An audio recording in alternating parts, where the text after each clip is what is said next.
안녕하세요. 북두시민혁명군의 전영돈입니다.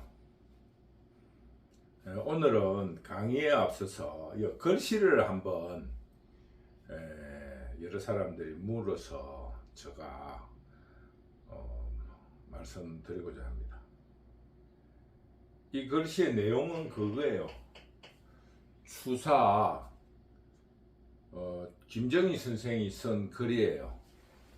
천하 1등인 충과 효입니다. 안 보이시겠지만 천하 하늘 아래서 제일 1등인 사람은 충과 효를 하는 사람이고, 세간양근 세상에 있어서 두 가지 일이 있는데, 두 가지 일은 농사 짓는 일과 공부하는 일. 그러니까 경은 그 시절에 선비들이 돈을 벌 수 있는 유일한 방법이니까 지금은 직업이라고 할 수 있겠죠. 그러니까 생업과 가족을 먹이 살려야 되니까 생업과 공부하는 일이 이 세상에서 해야 될 일이다, 이런 글이에요. 이 글은 부산에서 유명한 오재봉 선생이 쓴 글이에요.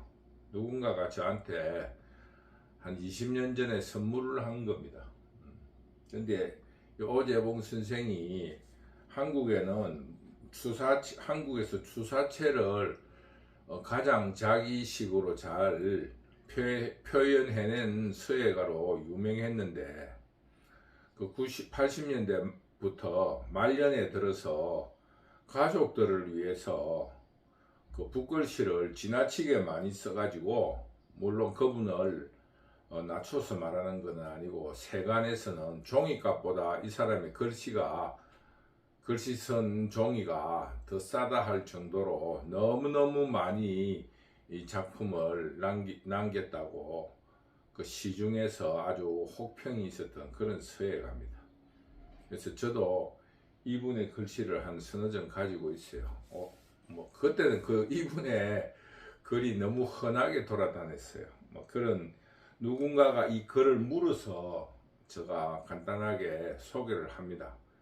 이 추사 김종호 선생이 이 글귀를 노는에서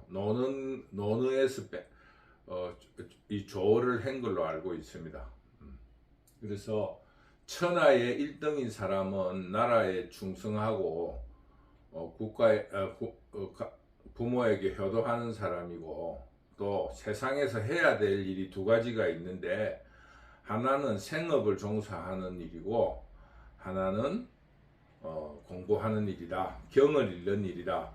이 독자에 안 보이는 거는 경이라는 거는 그 농사 짓는 농경할 때 경자니까 밭을 갈고 책을 읽는 일이다. 이걸 의역을 하면은, 지금식으로 의역을 하면은 생업을 가져서 돈을 벌고 그 다음에 공부하는 일이다, 이렇게 해석할 수 있다고 봅니다. 그리고 오늘의 그 강의 주제는 지금 총선 이후에 일어나는 일들을 한번 여러분과 한번 지켜보는 그런 시간을 가지기로 하겠습니다. 이 우리나라의 정치 지도자라고 하는 것은 물론 모두 다 위는 아니지만은, 그래도 국민들보다는 공부를 많이 하고 경험도 많이 하고 세상사를 사는 사람이라고 볼 수 있는데, 정말로 우리나라의 수준이 꼭 잡놈들 수준이에요. 기중 잡놈이라 하는 이재명이가 지금 현재 태도가 제일 훌륭합니다. 물론 그분은 사법 리스크가 있어서 좀 설치지를 못하고 좀 이렇게 눈치를 봐야 될 입장에 있으니까 그렇다고 생각하더라도, 우리 선거 때 모두가 질타했던 잡범 이재명이보다 못한 일들을 하고 있어요.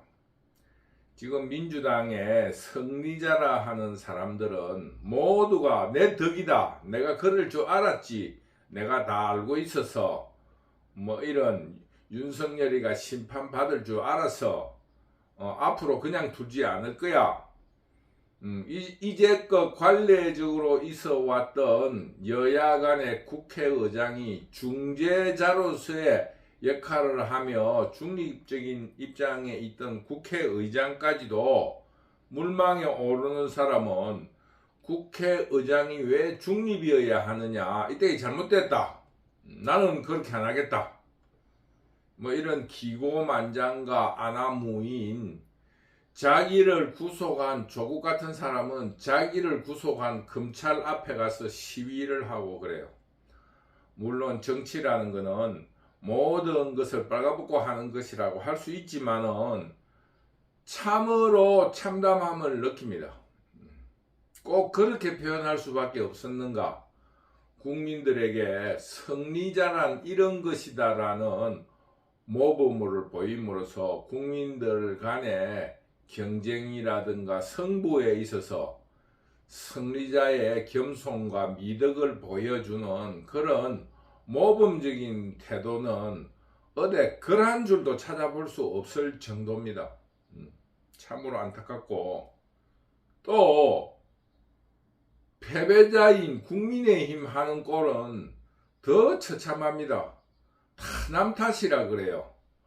자기 스스로가 돌아보면서 국민들에게 여러분, 혹 이웃 간의 경쟁에서 인생의 삶에서 패배가 있더라도 실망하지 마시고 다음을 기억하면서 꿋꿋이 견뎌내십시오 하는 그런 모범적이고 지도자다운 태도는 보이지 않고 오로지 시정잡배처럼 너 때문에 그랬다는 남 탓을 부르짖고 있어요. 내가 이미 알고 있었다, 그래서 그 일을 했다, 언론에다가 내가 칼럼을 써가 발표를 했다, 내 이럴 줄 알았다, 한동훈이가 검사 출신으로서 너무 미숙하고 그 사람 본래 출신이 뭐냐, 응? 속된 말로 이런 말까지 하는 사람도 있어요. 문재인의 사냥개 아니었느냐, 거기에 물어뜯기고 있다가 말이야 그 놈을 모시다 놓고 그 놈을 숭배하고 있었다니 부끄럽기 짝이 없다. 윤석열이 탓이다. 선거 바로 목전에 두고 의료계획을 실시할 필요가 뭐 있었느냐. 그러면 선거가 2년마다 한 번씩 있는데 언제 그런 계획을 할 수 있단 말입니까? 저는 이 모든 문제가 윤석열 탓도 아니고 한동훈의 탓도 아니고 저는 그렇게 봅니다. 국가가 국제 환경과 국제 환경의 변화와 우리의 국부 경제 성장에 따른 변화의 과도기에 있다. 지난 4년 전에는 이런 과도기가 기미를 보였는데 그 과도기에 대한 자각을 하지 못하고 국민들이 이런 생각을 하고 있나 정도로 의심을 했는데, 그 다음에 있었던 대통령 선거와 지방선거에서 자유우파가 승리함으로써 그러면 그렇지 이 나라의 변화가 큰 변화가 없다, 이런 인식 속에서 이번 선거도 안일하게 선거를 했다, 뭐 이런 정도로 지적할 수 있습니다. 뭐 내 덕이다, 남 탓이다, 이게 아니고, 그래서 앞으로 일어날 일에 대해서는 우리가 알 수가 있어요. 뭐냐 하면은 국가의 과도기이기 때문에 굉장히 혼란스러울 겁니다. 물론 여소대 아데라스도 혼란스럽지만은 야권 민주당 내에서도 방향 설정이 굉장히 어렵지 않겠느냐, 뭐 저는 이런 생각을 합니다. 간단하게 말하면 문재인 정부 시절에 문재인이가 외교 순방을 할 때 얼마나 냉대를 받았습니까? 그게 국제적인 환경이잖아요. 쉽게 말하면은 동맹국을 우리나라가 맺고 있는 한미일 동맹관계를 중심으로 이때까지 외교가 이루어졌는데, 문재인은 이제는 미국의 지원으로서 한국의 정권이 튼튼해지지 않는다. 왜? 국민들의 인식이 변했다는 그런 생각을 가지고 저변을 넓히기 위한 다각도로 변하고 있는데, 거기에 대해서 문재인이가 넓히려고 했던 그 제3세계 중국을 비롯한 공산사회에서는 그 사람의 어떤 그거에 대해서 신뢰를 갖지 못하고, 그 사람의 정책에 대해서 신뢰를 갖지 못했고, 기존의 동맹국인 미국과 일본, 유럽 등은 이 배신자로서 문재인을 냉대를 한 겁니다. 그러니까 4년 동안 국제적인 관계는 엉망이었어요. 자화자찬은 할 수 있었지만, 그러자 다시 윤석열이는 기존 동맹으로 돌아온 거예요. 그런데 이번 총선에서 국민들이 그거를 비토를 한 겁니다. 한미일 동맹관계에 대해서 너무 지나치게 그게 기대지 마라. 이제 원조받는 것도 아니고 우리가 경제도 이만큼 성장했는데 이제는 미국과 일본과의 동맹에서 좀 다른 방향을 모색해보자. 이런 거를 국민들이 요구하는 거 아닌가, 이런 생각이 들어요. 그러면은 우리나라는 교역으로서 먹고 사는 나라인데 궁극적으로 혼란이 온다는 거는 기정의 사실 아니겠습니까? 그리고 두 번째로 이념적인 혼란이 오게 돼 있다. 왜냐하면은 그동안에는 안보를 바탕으로 한 경제 성장을 국가의 정권의 안정을 요구하는 이유 중에 하나였습니다. 국가가 혼란하면은, 정권이 혼란스러우면은 안보가 위태롭고, 안보가 위태로우면은 경제 성장이 안 된다는 그런 논리적인 구조를 가지고 있었는데, 거기에 대해서 국민들이 반발하고 있다. 왜? 이제는 안보와 경제 성장이 아니라 이만큼 잘 먹고 사는데 국민들에게 베풀으라 하는 무상복지와 포퓰리즘이 폭발적으로 요구를 하게 될 겁니다. 그러면은 국가 재정이 약하니까 세금을 뜯어야 되는데, 세금을 받아와야 되는데 세금 저항도 일어날 수 있고, 또 그 요구가 재정의 범위를 벗어남으로 인해서 국가가 끊임없이 국채를 발의를 한다든가 여러 가지 수단을 강구를 하다 보면은 물가 인상이 급속도로 일어나고 서민의 경제는 붕괴되기 쉽다. 그런데도 그 이념에 대해서는, 무상복지와 포퓰리즘에 대해서는 국민들이 물러서지 않을 것이라고 봅니다. 그렇기 때문에 앞으로 나라의 일은 어지러울 수밖에 없다. 지금 현재도 어지럽다. 지금 총선 이후에 일어난 일을 여야 문제, 승리자와 패배자의 문제로서 들여다봤고, 전체적으로 나라의 흔들림, 나라가 어떻게 될 것인가에 대해서 한번 여러분과 짚어봤습니다. 그래서 나라 일은 굉장히 어지러울 거다. 어지럽다. 국민들이 이 변화를, 지금 정치 지도자들은 모른 척하고 있는데 국민들이 지금 큰 변화를 요구하고 있습니다. 정권 안정을 우선시하지 않습니다. 예전에는 모든 국민들이 경제발전을 위해서는 정권이 안정돼야 된다 하는데 방침을 뒀는데, 이제는 정권 안정 필요 없어.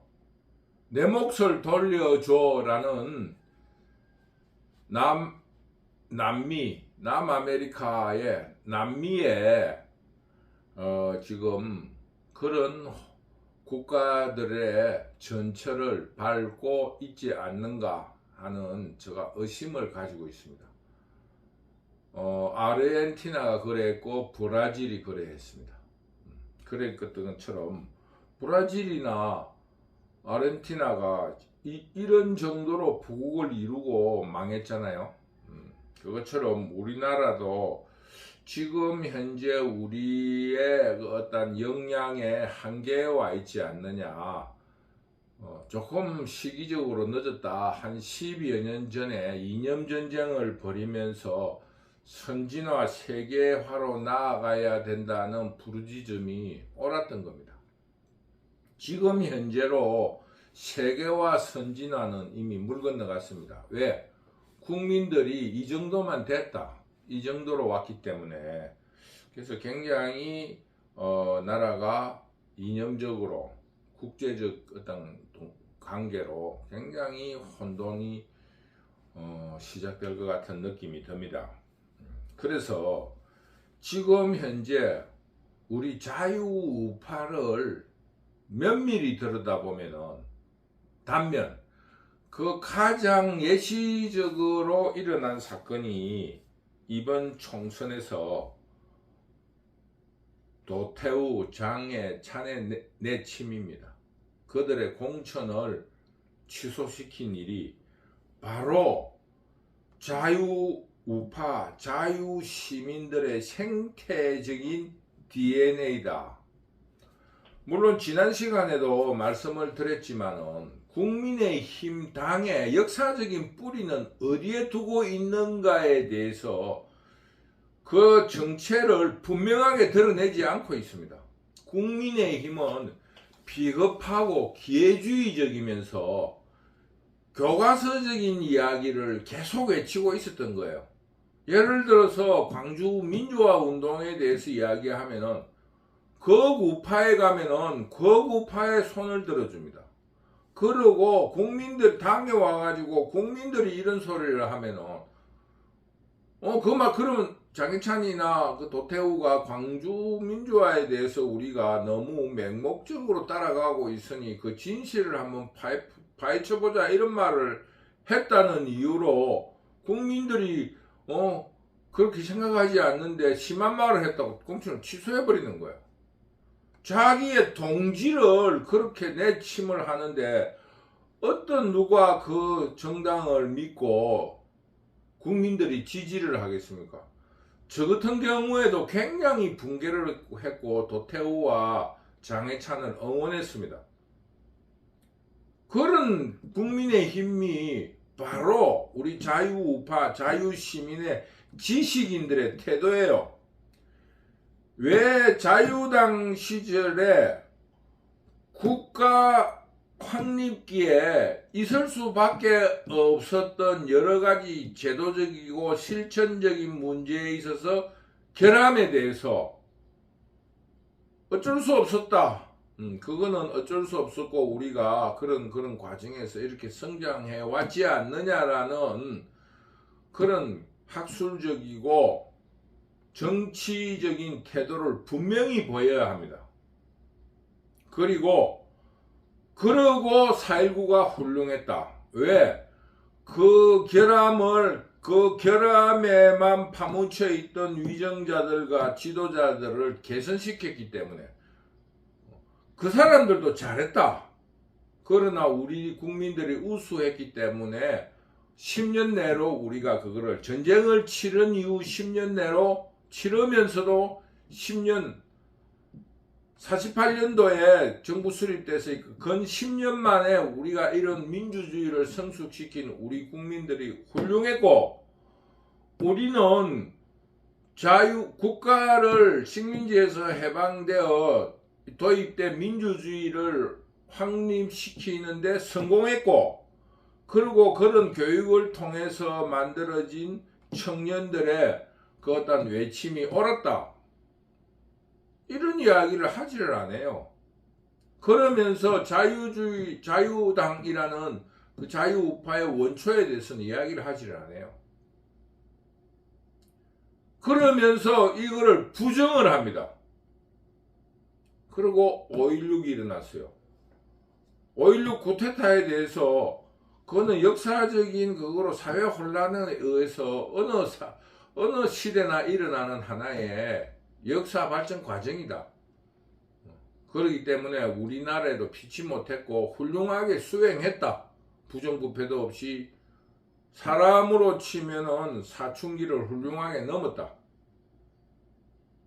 그 과정에 변란이 일어났는데 그 궁정 반란이 일어난 부끄러운 일이다. 그리고 전두환의 등장에 대해서 그때 그 정치를 주도하고 있던 군부들이 그 비겁하고 이랬는데 전두환 일어설 수밖에 없었다. 거기에 대해서 광주가 정치적으로 소외되는 것에 대한 우려에 따라서 그게 일어났다. 그것을 군인들로서는 내란과 외환을 막는 입장에서 군인들이 그걸 막을 수밖에 없었고, 또 정치적인 소외에 대해서 그거를 외칠 수 있다. 두 사람 다 잘했다. 두 사람 다 못한 것이 아니라 두 사람 다 잘했다. 군인들도 잘했고 광주 시민들도 잘했다. 그래서 기념하자. 그리고 군인들도 추모해야 된다. 앞으로 만약에 그런 일이 경상도에서 일어나면 그대로 놔둘 거냐, 내란을.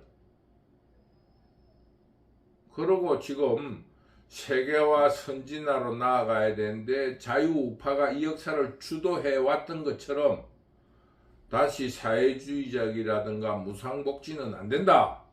그리고 우리가 주도해 나가겠다. 이렇게 설득을 할 그런 계몽을 가지고 있지 않고 여기 가서는 이 말하고 저기 가서는 저 말하고 동지들이 저기 가서 해야 될 말을 우파에 가서 해야 될 말을 여기 국민들한테 이야기를 했다고 모가지를 치버리면은 누가 그 사람들을 신뢰하겠습니까?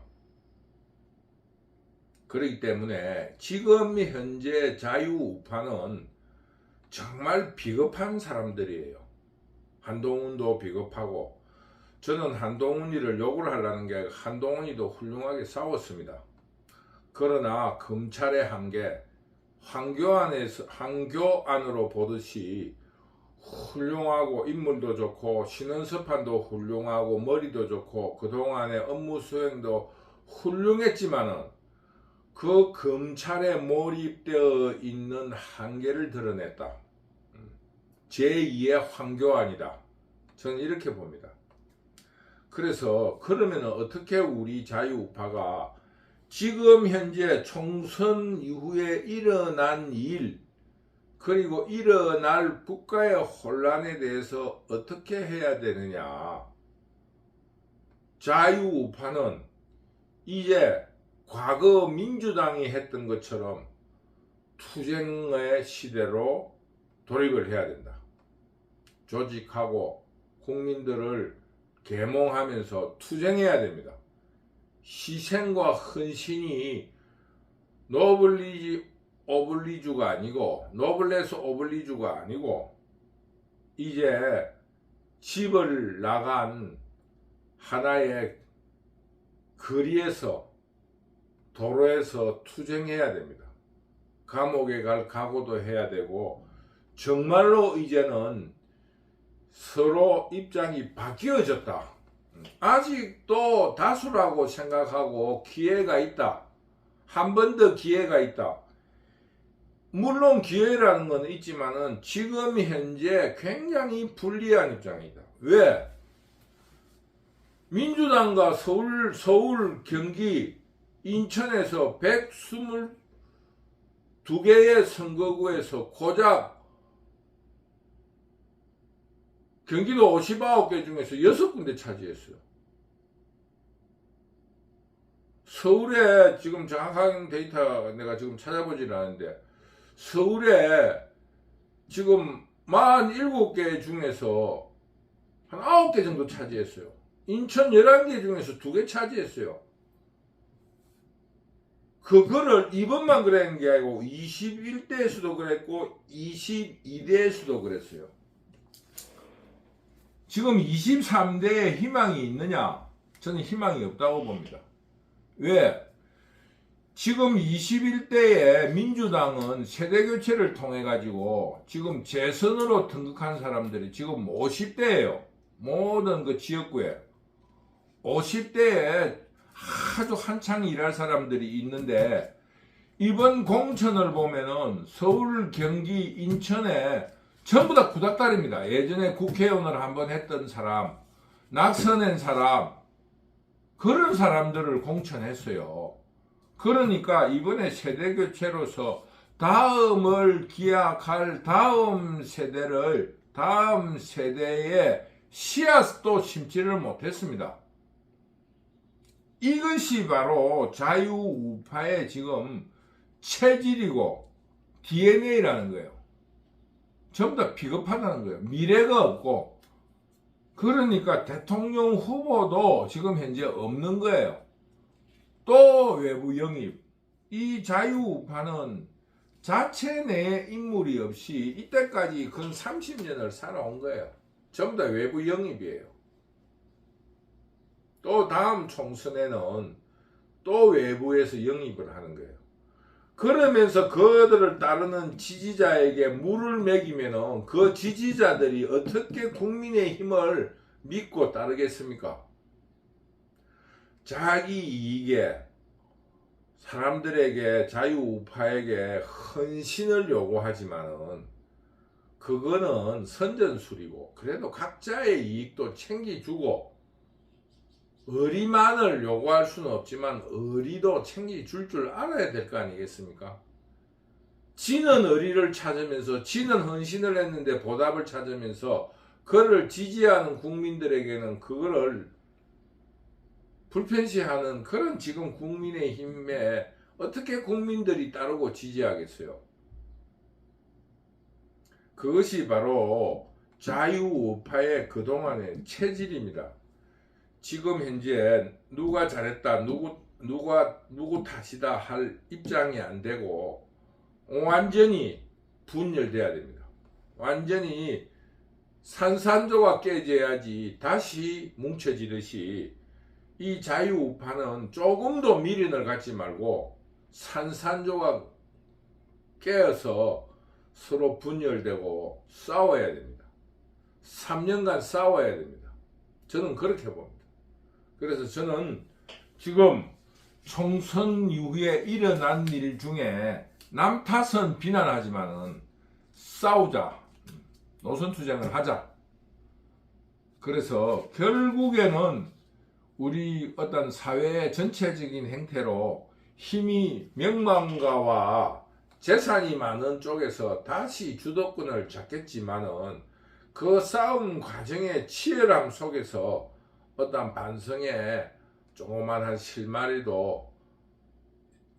실마리라도 얻음으로써 그것을 기치로 내걸고 국민들에게 지지해달라고 요구할 수 있다. 저는 그렇게 봅니다. 지금 현재로 도저히 지금 앞으로 기울면 더 기울었지 절대 살 수가 없다. 물론 우리가 남이가 혹은 지역주의로 영남, 쉽게 말하면 경북, 대구, 부산, 경남, 울산, 강원도 일부를 우리가 자유우파가 그런 그 인간의 가장 저급한 우리 편이라는 그걸로 일정한 지분의 지지율을 가질 수 있겠지만은 전체 대다수를 차지하는 서울, 경기, 인천에서 언제나 참패하게 되어 있다. 이것을 여러분에게 경고합니다. 지금 이 나라를 정말로 망하지 않고 바르게 이끌어 나가려 하면은 자유우파가 완전히 깨져야 됩니다. 싸웁시다. 남 탓하지 말고 어떤 노선을 내걸고 싸웁시다. 광주 문제에 대해서 어떻게 생각하는가? 박정희에 대해서는 어떻게 생각하는가? 전두환에 대해서 어떻게 생각하는가? 그런 여러 가지 부분들에 대해서 정확하게 이야기하자고요. 앞에서는 이 말하고 저 가서는 저 말하고 그 적군 앞에나 국민 앞에 가서는 얼머무리기만 하면서 자기 정체를 드러내지 않으면서 어떻게 국민들의 지지를 받으려고 합니까? 그래서 저는 이런 총선에 대해서 앞으로 해야 될 일은 노선 투쟁을 해야 된다. 이것을 여러분에게 다시 한번 말씀드리고자 합니다. 여러분, 오늘은 우리 지금 총선 이후에 일어나는 정치 지도자들의 참혹한 모습들과 반성하지 않는 국민의힘 혹은 자유우파 시민들에게 노선 투쟁, 즉 분열을 통한 통합을 시도해야지 그대로 덮어서는 안 된다는 그런 주제로 여러분에게 말씀드렸습니다. 여러분, 제 유튜브를 사랑해 주셔서 너무너무 감사합니다. 오늘은 아주 화창한 주말인데 즐거운 시간 되시기 바랍니다. 감사합니다.